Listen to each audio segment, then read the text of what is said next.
It's not science fiction, it's now. This is today's Army, Air Force, 3 miles down. Navy, Marine Corps. Together, they're the most advanced fighting force on the planet and beyond. The biggest advantage in combat has always been to be able to see your enemy before he sees you. Today, that means orbiting surveillance satellites capable of reading the license number on a vehicle 500 miles below, or goggles that can amplify the light of a star thousands of times and turn night into day. Tight formation coming in. It means a pilot sitting in a control room in New Mexico can track down an enemy on the other side of the world, and if necessary, lock up target 5, eliminate them. 2, 1, impact. New technologies have enormously enhanced our ability to see the enemy first. But these are all just extensions of the human eye, and they are all subject to its limitations. Right now, 45% of everyone in the Air Force is nearsighted and needs corrective lenses in order to do their job. Perfect. Colonel Charles Riley is an ophthalmic surgeon and consultant to the Air Force Surgeon General for refractive surgery. We're looking at enhancing the human weapons system. Over the past decade, Dr. Riley and other military surgeons have been using laser vision correction to enhance the vision of hundreds of thousands of soldiers, sailors, and airmen. Never saw that before on LASIK. We talk about upgrading our avionics in an airplane so they can see out further, see the bad guys sooner. Well, that's what we're doing with our laser for the human weapon system. The most important weapon system in the cockpit is that human. And so to be able to offer them that upgrade in their avionics is priceless. It really is priceless. It may mean the difference between them living or dying in their job. It's that big. Commander Elizabeth Hoffmeister is a Navy flight surgeon. She was involved in some of the original studies that led to the military's approval of laser refractive surgery.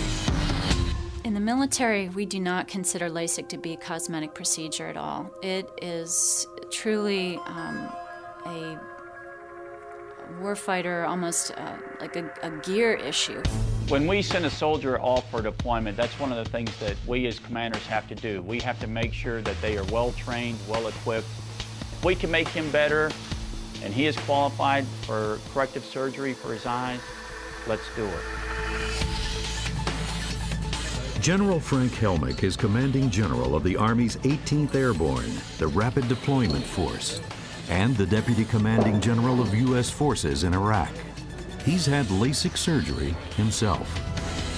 And our military has an advantage over our adversaries in almost everything, I think. And LASIK surgery is just another indication of that. LASIK was approved by the FDA for refractive surgery in 1998. But it was more than a decade before the procedure was accepted by the military for aviators. It wasn't a question of effectiveness. In the civilian world, LASIK had amassed a long and enviable track record for safety and consistently good vision correction.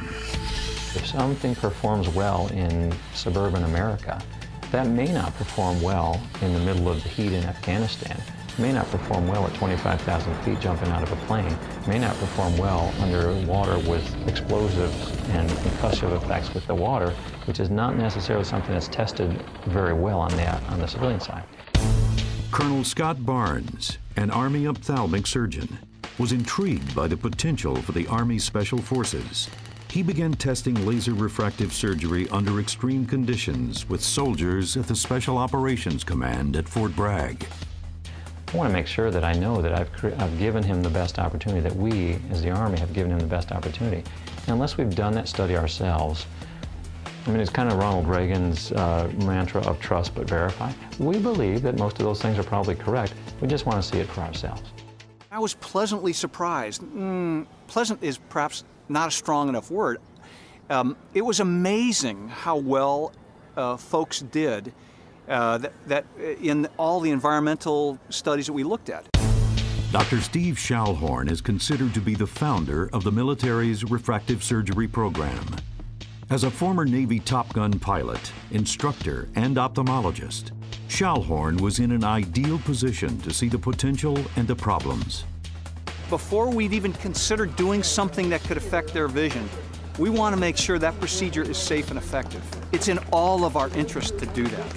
And that's why we spent years and years, study after study, looking at how safe and effective this is in the environment that our folks have to go into. He spent nearly 10 years putting laser eye surgery through every test he could come up with. We looked at performance before and after we did laser vision correction. And what did we find? Better performance after laser vision correction. Well, better is a good thing, and that's why I was like, dude, this is pretty darn awesome. And all the studies lined up very similar to that. The results that we've been seeing with our aviation study have been phenomenal. Captain David Tanzer, also a Navy eye surgeon, worked with Schallhorn on a number of studies, concentrating on naval aviators. In 2004, he began testing wavefront analysis, a new diagnostic technology.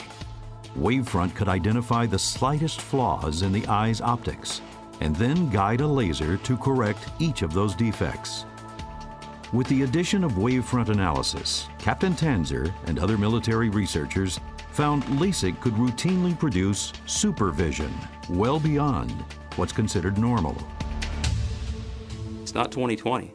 It's not even 2016. It's 2012. It's 2 lines better than 2020. 92% of 2012 were better uncorrected, and 35% are 2010. They max out our eye chart. In 2006, after nearly 14 years of countless studies, tests, and trials, Steve Schallhorn was finally satisfied. Looks good, Paul. Looks real good. On that point, then we said, this is good enough for aviators now. We had done the environmental studies. We had obviously very intense, many studies looking at this quality vision aspect, looking at modern technology, and then we decided it's good enough for aviators. At that point, we started LASIK in aviation. That opened the door for LASIK in space. NASA, which until then had banned any type of refractive surgery, approved LASIK for their astronauts. And that represents a real milestone. NASA looked at the safety and effectiveness of LASIK in great detail over the years, and they have deemed it safe and effective for use in their astronauts. We should take great comfort in that, in knowing that it has reached that level.